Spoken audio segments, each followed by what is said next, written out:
Kanchipuram వకుడా silks. నాణ్యత మా ప్రాధాన్యత. మదీనాగూడ, మియాపూర్, హైదరాబాద్ లో త్వరలో శుభారంభం.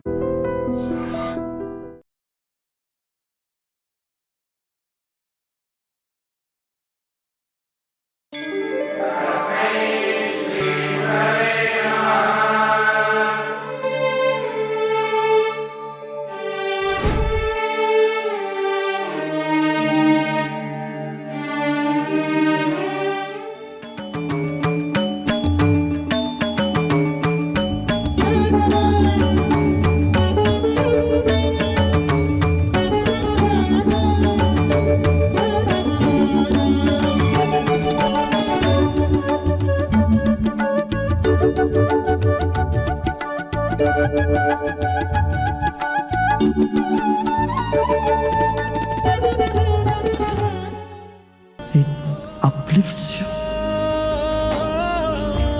That's what is Shivratri is about.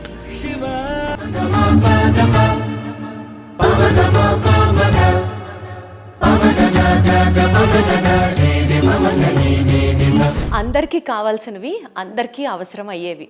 కాంప్లికేటెడ్గా అస్సలు చేయదలుచుకోవట్లేదు. చాలా సింపుల్గా డే టు డే లైఫ్లో మనందరం ఫేస్ చేసేదే క్వశ్చన్ రూపంలో ఒక మహాస్వరూపాన్ని అడిగే అవకాశం నాకు లభించినందుకు ముందుగా నేను చాలా హ్యాపీగా ఉన్నాను.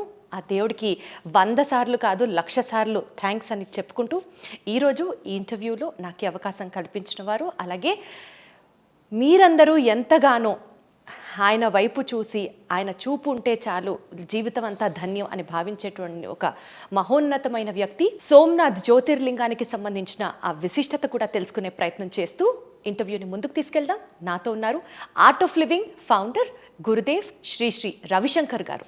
మాట్లాడదాం ఆయనతో. గురుజీ, చాలా సంతోషంగా ఉంది. ఇన్ఫ్యాక్ట్ పూర్వజన్మ సుకృతంలా భావిస్తున్నాను మిమ్మల్ని ఇలా కలవడం, మీ ముందర కూర్చొని మిమ్మల్ని ఇంటర్వ్యూ చేయడం. Thank you so much for giving me this opportunity.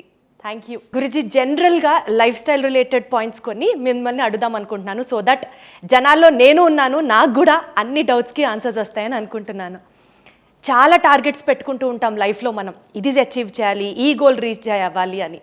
ఈ ప్రాసెస్లో కొన్నిసార్లు వాటిని మనం అచీవ్ చేశాక కూడా ఏదో ఒక డిస్సాటిస్ఫాక్షన్, ఏదో ఒక చిన్న వెలితి. అసలు ట్రూ హ్యాపీనెస్ని మనం ఎక్కడ సంపాదించుకుంటాం, దాన్ని ఎలా టేస్ట్ చేస్తాం, ఎలా ఉంటుంది హ్యాపీనెస్ అంటే? చూడండి, అందరికీ తెలుసు హ్యాపీనెస్ అంటే ఏమని. మనమేమో ఇష్టపడతామో అది దొరికినప్పుడు మనకు హ్యాపీనెస్ వచ్చింది. ఇప్పుడు ఇది బాల హ్యాపీనెస్ అని నేను చెప్తాను. It's an infant happiness. పెద్దోళ్ళు అయిన తర్వాత ఎప్పుడు మేము అందరూ వేరే వాళ్ళకు ఇస్తామో, ఏమైనా ఇచ్చేప్పుడు మనకు హ్యాపీనెస్ వస్తుంది. అందరూ హ్యాపీనెస్లో మన హ్యాపీనెస్ కనుక్కునేది అది ఇంకా శ్రేష్టమైన హ్యాపీనెస్. మన ఆత్మములు మన లోపల వెళ్ళి మన ధ్యానములో కూర్చుంటే అప్పుడు ఒక సంతోషము దొరుకుతుంది కదా, అదే నిజమైన హ్యాపీనెస్ అని నేను చెప్తాను. నిజమైన సంతోషం, ఆనందం. ఇన్స్టాగ్రామ్ ఓపెన్ చేసినప్పటి నుంచి ఈ డిజిటల్ ఎరాలో ఫేస్బుక్లో ఎక్కడ చూస్తే అక్కడ quotations, live the moment, live the moment అంటూ ఉంటారు. లోపల బోలెడు స్ట్రెస్, ఇది అచీవ్ చేయాలి, అది టార్గెట్స్ రీచ్ అవ్వాలి అని. ఈ టెన్షన్స్ మధ్యలో how to live in the moment Guruji? ఎట్లా అంటే ఇప్పుడు చూడండి, మీ టార్గెట్ పెట్టుకోవాలి. మన ఈ టార్గెట్ పైన ఫీవరిష్ అవ్వకూడదు. ఇప్పుడు మేము హైదరాబాద్ని బెంగళూరు వెళ్తాము అనుకున్నాము, ఒక టార్గెట్. దాంట్లో ఏం చేస్తాము, కార్లో బస్లో ట్రైన్లో కూర్చొని వెళ్తాము. All the way if you keep thinking I'm go to Bengaluru, you will not reach Bengaluru, ఇంకెక్కడో వెళ్ళేస్తారు. దానికి ఫీవరిష్నెస్ వద్దు. అంటే దీన్నే మనం సరెండర్ చేసి ఫెయిత్ పెట్టుకుంటే అన్నీ జరుగుతుంది అని ఫెయిత్ పెట్టుకోవాలి.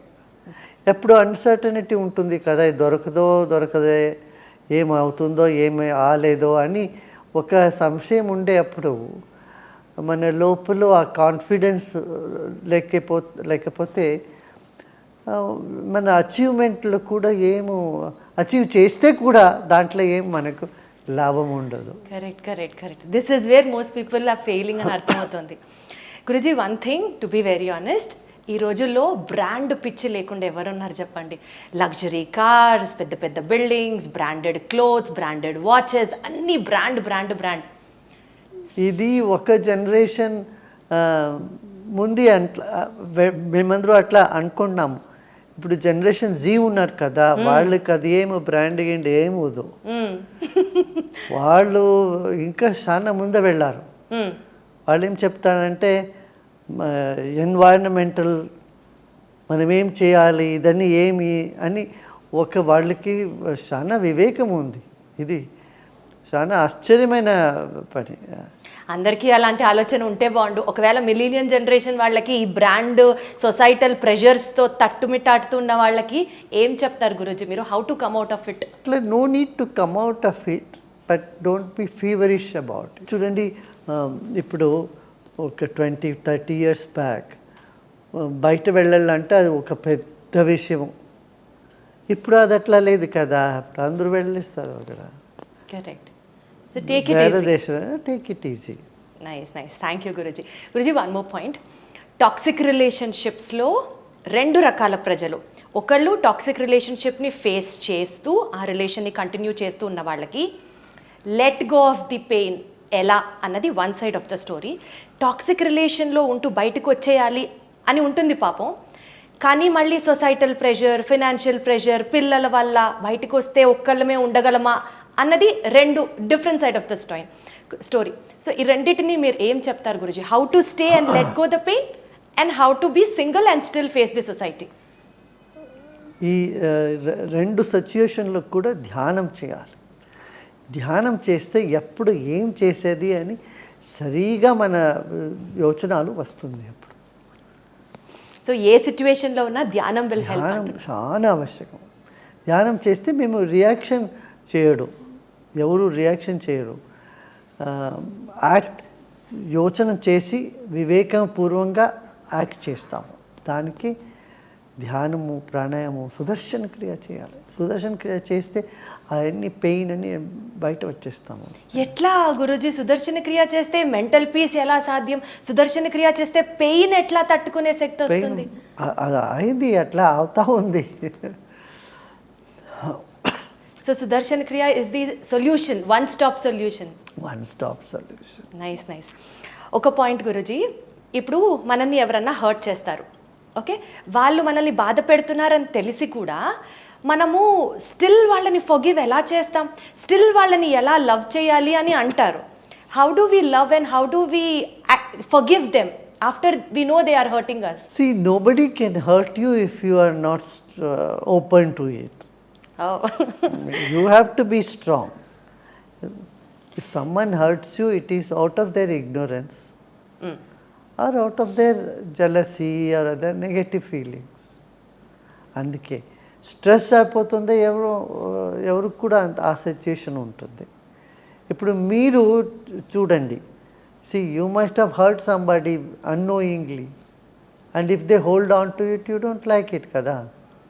మీరేం చెప్తారు? అదే వదిలేసి ముందు వెళ్ళప్పా, అది ఏమో చెప్పాను, అందరూ తప్పు చేసేదే అని మేము ఫిలాసఫీ మాట్లాడతాం కదా. ఆ ఫిలాసఫీ మనం కూడా అప్లై చేయాలి. గురుజీ, ఇప్పుడు జెన్ జీకి సంబంధించి ఇందాక మీరు ఒక ప్రస్తావన తీసుకొచ్చారు, వాళ్ళు చాలా ఎన్విరాన్మెంట్ అవేర్నెస్గా ఉన్నారు అనేసి. But the other side of the story ఏంటంటే ఈ ఫెయిల్యూర్స్, లవ్ రిజెక్షన్, అసలు ఒక కష్టాన్ని వాళ్ళు ఫేస్ చేయలేకపోతున్నారు. సో ఎస్పెషల్లీ టీనేజ్లో ఈ మధ్య ఈ పేషెన్స్ లేదు, వాళ్ళతో పేషెన్స్ లేదు. దానికి మేము కోర్స్ చేసాము వాళ్ళందరికీ. ఆ పేషెన్స్ ఎట్లా వచ్చేది, ఎట్లా ఇంట్యూటివ్ పవర్ మా దగ్గర ఉందే, అదని ఎట్లా పెరగాలి, ఇదన్నీ ప్రోగ్రామే చేసాం మేము వాళ్ళ కోసం. అది చాలా బెనిఫిట్ అయింది వాళ్ళని. ఎందుకంటే పేషెన్స్ లేకపోతే వాళ్ళు ఏమో అచీవ్ చేయరు కదా. పేషెన్స్ డెవలప్ చేసుకోవాలి ప్రతి ఒక్కళ్ళం అంటున్నారు మీరు, నాకు అర్థమవుతుంది. గురుజీ, చాలా ఆనెస్ట్ క్వశ్చన్. భగవద్గీతలో కృష్ణుడు చెప్తారు, నీ పాత్ర నువ్వు చెయ్యి, forget about the rest, do your role and forget about the rest అని అంటారు. సపోజ్ ఇప్పుడు మనము ఒక మంచి ఇల్లు కట్టుకోవాలి అని ఒక టార్గెట్ పెట్టుకున్నాం. ఇల్లు బాగా కట్టాలంటే మొదటి ఇటుక దగ్గర నుంచి ఇలా ఉండాలి అలా ఉండాలి అని చాలా ప్లాన్ చేస్తాం. నీ ఇల్లు నువ్వు కట్టేసావు కదా, ఫర్గెట్ అబౌట్ ద రెస్ట్ అని అంటే అంత ఈజీగా మనం ఎట్లా వదిలేస్తాం Guruji? How to forget about the result? మనం చేసేదే బాగా రావాలి. ఫర్గెట్ అని చెప్పలేదు. వాళ్ళు ఏం చెప్పారంటే నువ్వు అధికారం లేదు దాంట్లో.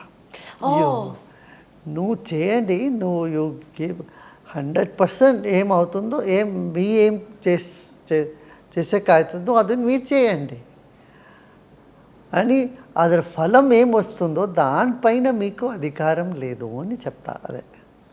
అది కరెక్టే, అది కదా. ఇప్పుడు మీరు 100% మీరు ఇచ్చి ఒక పని చేస్తారు, అది అవుతుంది. Sometimes it doesn't happen. దాంట్లో మీ ఇది లేదు కదా. ఈజీగా ఎలా యాక్సెప్ట్ చేయాలి దాన్ని? ఈజీగా కష్టంగా అక్సెప్ట్ చేయాలి. ఇప్పుడు ఏం చేయాలి? మీరేమో ఒక పార్టీ పెట్టారు, బయట వానం వచ్చేస్తుంది, ఏం చేస్తారు మీరు? మీ చేతుల్లో లేదు కదా అది. అదే వాళ్ళు చెప్పారు. గురుజీ, యాక్చువల్గా నాకు శివుడు అంటే చాలా చాలా ఇష్టం, చాలా ఇష్టం శివుడు అంటే. సో నాకు నిన్న మన సోమనాథ్ గురులింగానికి, శివలింగానికి సంబంధించి ఒక స్టోరీ చేశాను ఐ డ్రీమ్కి వెళ్ళినప్పుడు. సో జ్యోతిర్లింగాలలో ఒక లింగాన్ని నేను దగ్గర నుంచి చూస్తున్నాను, నాకు ఈ అవకాశం వచ్చింది అన్నది వచ్చినప్పుడు నాకు ఎలా అనిపించిందంటే, ప్రతిసారి శివయ్యకి I love you Shivayya, I love you Shivayya అని చెప్పుకుంటా. శివుడి దగ్గర నుంచి కూడా I love you too, so you come to me and you have my darshan అని అనిపించింది. సో నిన్న జరిగినటువంటి అంటే సోమనాథ్ శివలింగానికి సంబంధించి ఆ స్టోరీని మీరు చెప్తే ఎక్స్పీరియన్స్ వినాలనుకుంటున్నాను. మీ ద్వారా చెప్పండి. చూడండి, శివుడు అన్ని జగాలో ఉన్నాడు. వాడు జ్యోతి స్వరూపంగా ఉన్నాడు. ఎనర్జీ అంటే శివుడు అంటే ఎనర్జీ. ఇప్పుడు అది ఒక్కొక్క స్థానంలో అది ఒక ప్రతిబింబమైన మనకు కనిపిస్తుంది. సంవత్సరం తర్వాత ఆ లింగం మనం అందరికీ దర్శనం చేసేదానికి దొరికింది. అది ఒక పెద్ద విషయం కదా. ఇప్పుడు 500 years తర్వాత రామ మందిరం అయింది. అట్లే ఇది ఒక సహస్ర సంవత్సరం తర్వాత మనకు దొరికింది. అది ఒక పెద్ద విషయం అనుకున్నాను. Thank you Guruji. ఒక చిన్న ర్యాపిడ్ ఫైర్ మీ పర్మిషన్తో అడగచ్చా? ఫస్ట్ క్వశ్చన్, ఒక పుస్తకం ప్రతి ఒక్కళ్ళు చదవాల్సింది అని అంటే ఏం చెప్తారు? జీవనము. పుస్తకమే జీవనమా Guruji? One habit can change your life, if so what is that? Patience. Morning meditation or evening meditation, which is preferred? Any time meditation. Guruji, 10 minutes meditation చేయాలంటే కూడా జనం బోర్ అని అంటారు కదా, అప్పుడు మీరు ఏం చెప్తారు? మీరు సత్వ యాప్ ఉంది మనది, దీంట్లో కూడా QR కోడ్ ఇస్తాము. అదే ఫ్రీ యాప్ అండి, అందరూ డౌన్లోడ్ చేయవచ్చు. దాంట్లో నేను చాలా షార్ట్ మెడిటేషన్స్ అన్నీ నేను గైడెడ్ మెడిటేషన్ పెట్టాము. తెలుగులో కూడా ఉంది. అది మీరు యాప్ పెట్టుకొని ఉంటే సరాసంగా ఈజీగా సులభంగా అవుతుంది మెడిటేషన్. సో 10 minutes మెడిటేషన్ చేయాలని వాళ్ళకి కూడా ఈజీ మెడిటేషన్ ఉంది, గుర్తుంచుకోండి. ఈజీ మెడిటేషన్ ఉంది, సత్వ యాప్. సత్వ యాప్. ఓకే గురుజీ, స్పిరిచువల్గా ఉండడం అని అంటే ఒక సెట్ ఆఫ్ ప్రిన్సిపల్స్ ఉంటాయి. అలా ఉండడంతో పాటు నెట్ఫ్లిక్స్ సిరీస్ని ఎంజాయ్ చేస్తూ మోడర్న్ మనిషిలా కూడా ఉండొచ్చు అన్నది కొంతమంది అంటారు. Spirituality is like you have to get detached from your daily life అన్నది కొంతమంది అంటారు. What is Guruji's take on this? No, spirituality encompasses everything. Oh. It's just giving joy to everybody and being in joy. Being enjoyed also is spirituality. Thank you so much Guruji for giving me this opportunity. Thank you so much.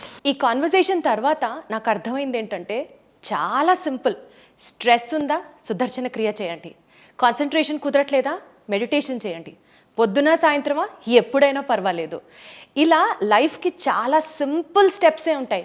అనవసరంగా ఎక్కువ ఆలోచించేసి మనమే over complicate చేసుకుంటూ ఉంటాం. జలాన్ని శంఖంలో పోస్తేనే తీర్థం అవుతుంది అన్నట్టు సాక్షాత్తు ఇప్పుడు నేను చెప్పిన ఈ మాటలన్నీ గురూజీ నోట్లోంచి విన్న తర్వాత ఇంకా జీవితాన్ని అంత సీరియస్గా తీసుకొని కూరుకుపోయే కష్టాల్లో బాధలు పడుతూ అనుభవించడం అవసరమా? Join the art of living and have a beautiful journey ahead. Thank you so much.